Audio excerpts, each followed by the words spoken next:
Hello दोस्तों। आज मैं आपके साथ कुछ बातें शेयर करना चाहती हूँ अपनी मेडिकल लाइन में एक जर्नी के बारे में। आपको सबको पता है कि मैं एक एमबीबीएस एमडी कम्युनिटी मेडिसिन हूँ।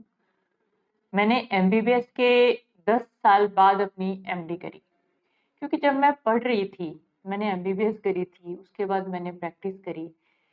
एक हमेशा लगता था कि कुछ कमी है, कुछ पेशेंट्स को हम दे नहीं पा रहे। फिर मैंने सोचा कि अगर मैं एमडी कर लूँगी, शायद मैं स्पेशलिस्ट नहीं हूँ, इसलिए मुझे ऐसी फीलिंग आती है। फिर मैंने अपनी एमडी करी कम्युनिटी मेडिसिन में, लेकिन वो फीलिंग फिर भी नहीं गई, क्योंकि जब भी मेरा पेशेंट मेरे से बात करता था, वो अपनी तकलीफ बताता था, एक मिसिंग वाली फीलिंग होती है, एक बड़ी टिपिकल फीलिंग है कि नहीं, कुछ और छूट रहा है, कुछ रह रहा है, कुछ ऐसी चीज़ और रह रही है कि जब हम पेशेंट को बताएँ और वो ठीक हो जाए। उसके बाद फिर कुछ ऐसा सिनेरियो बना कि मैं मिलेट्स बेस्ड डाइट थेरेपी में आ गई। मुझे बहुत अच्छा लगा। इसके रिज़ल्ट बेहद बेहद अच्छे हैं। जो लोग मिलेट्स खाते हैं, उनकी काफ़ी क्रॉनिक बीमारियाँ जो हैं, वो ठीक हो गई हैं। फीलिंग वही रही, वही फीलिंग कि पेशेंट मेरे पास आके बैठा है, टाइप 2 डायबिटीज़ है, वो डाइट कर रहा है, ये कर रहा हूँ, ये कर रहा हूँ, ये कर रहा हूँ, हाँ जी, कर रहे हो, ठीक है।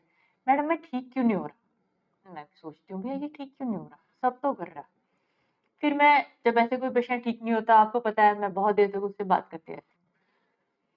ऐसे पेशेंट्स में जो डाइट करते-करते भी ठीक नहीं होते हैं, उनमें मेरी ऑब्जर्वेशन जितनी है, आज तक जो मेरी 20 साल की प्रैक्टिस है, उसमें ये रही है कि कहीं न कहीं पेशेंट के माइंड में कुछ ट्रॉमा, कुछ ऐसा हादसा होता है जिसको वो भूल नहीं पाता। जैसे मैंने अभी डायबिटीज़ टाइप 2 के बारे में बात करी, तो वो जो पेशेंट था, उसका जो बेटा था वो मेंटली ठीक नहीं था। घर में पड़ा रहता था, एग्रेसिव था, सबको मारता था।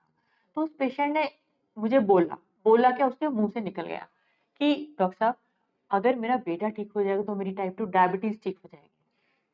सो इसके बाद मुझे बस आप ये सोच लो कि मुझे कुछ क्लिक किया कि ये ब्लॉकेजेज़ कहाँ हैं। और जब पापा की इलनेस वाली भी बात थी, तो उसमें भी मुझे लगा कि जब हम लोग डाइट कर रहे हैं, और डाइट करनी चाहिए, मैं डाइट की इम्पोर्टेंस कम नहीं कर रही हूँ, क्योंकि अगर हमारी बॉडी ही हेल्दी नहीं है, उसमें हेल्दी माइंड, हेल्दी सोल तो रहने का सवाल ही नहीं है। सो डाइट की इम्पोर्टेंस है, लेकिन सिर्फ़ डाइट की भी इतनी इम्पोर्टेंस नहीं है, अगर हम लोग अपने शरीर के या अपने आप के बाकी रियाज़ जो हैं, उन पे ध्यान नहीं देते। डाइट की इम्पोर्टेंस श्योरली है।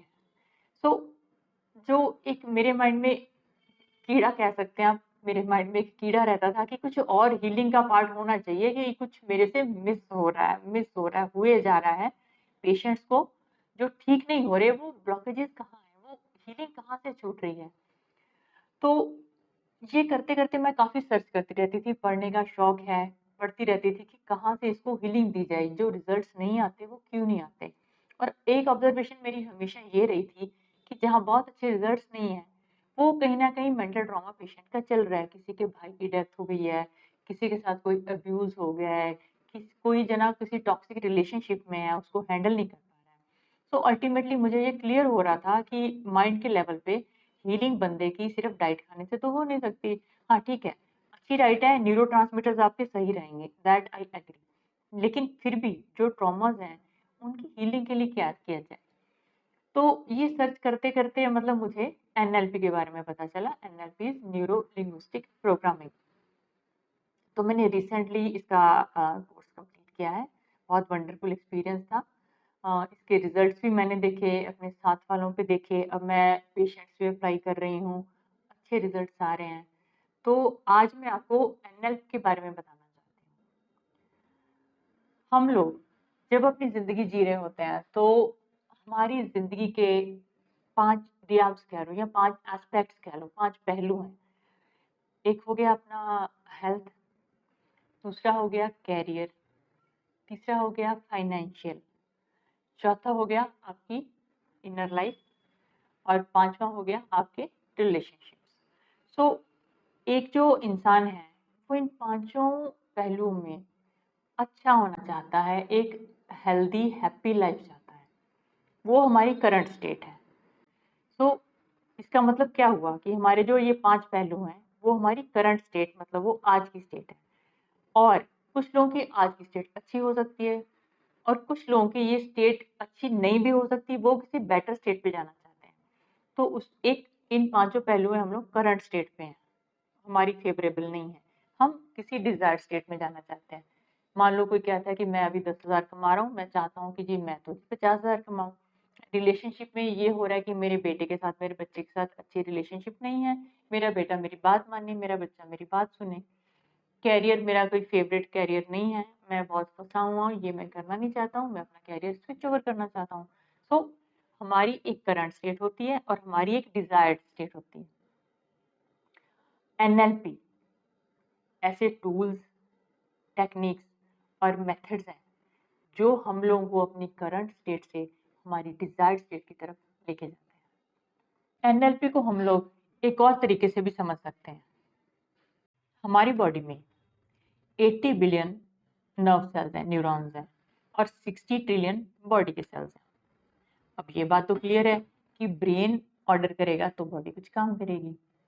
सो वो जो 80 बिलियन सेल्स 60 ट्रिलियन सेल के साथ कनेक्शन बनाएंगे तभी बॉडी ने कुछ काम करना है।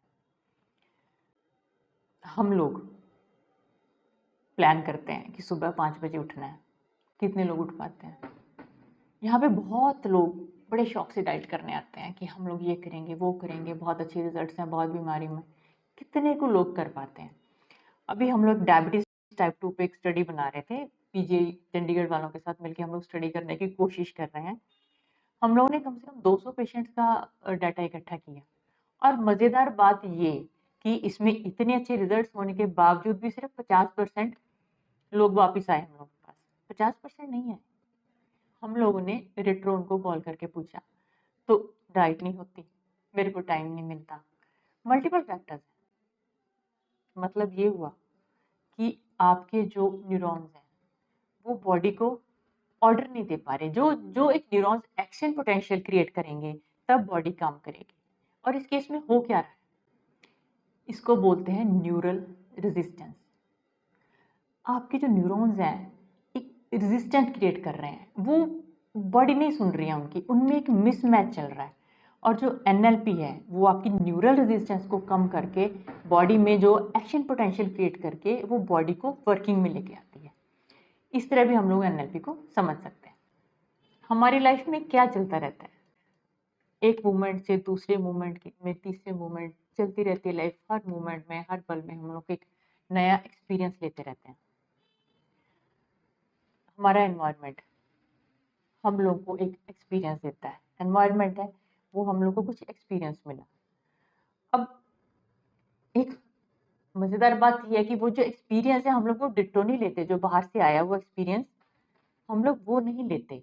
हम लोग उसको अपनी पास्ट की मेमोरी से उसको डिलीट कर देते हैं।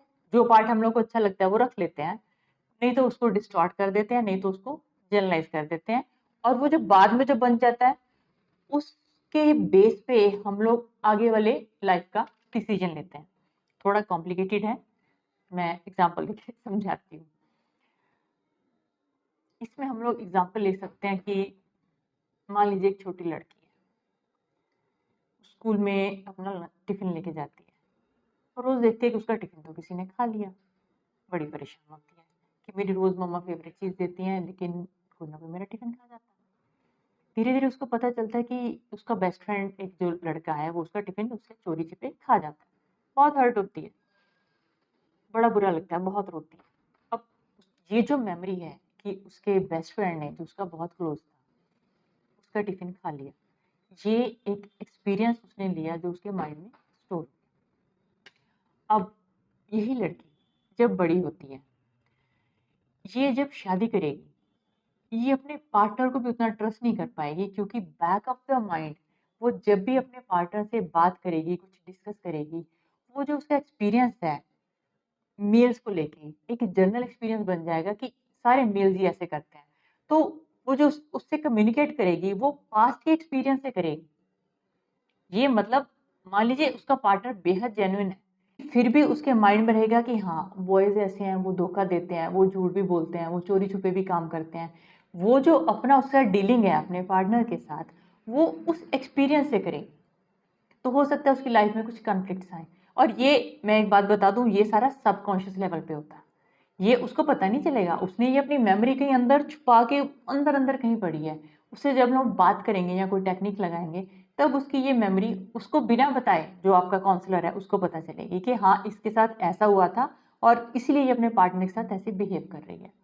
सो एनएलपी जो आपके पास्ट एक्सपीरियंस है, पास्ट जो ट्रॉमास हैं, उनको हील करके, उनको ओवरकम करने की टेक्निक्स देती है। सो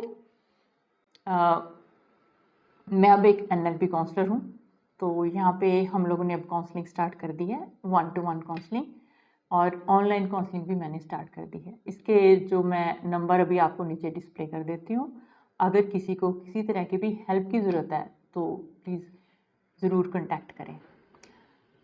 वही बात, बॉडी, माइंड और सोल की हीलिंग ये एक ही लेवल पे एक साथ चलनी चाहिए, क्योंकि यही हम हैं।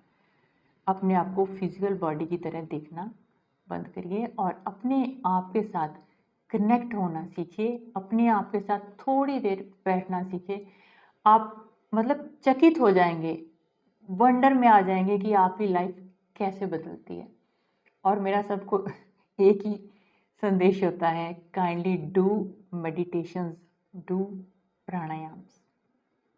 Thank you so much.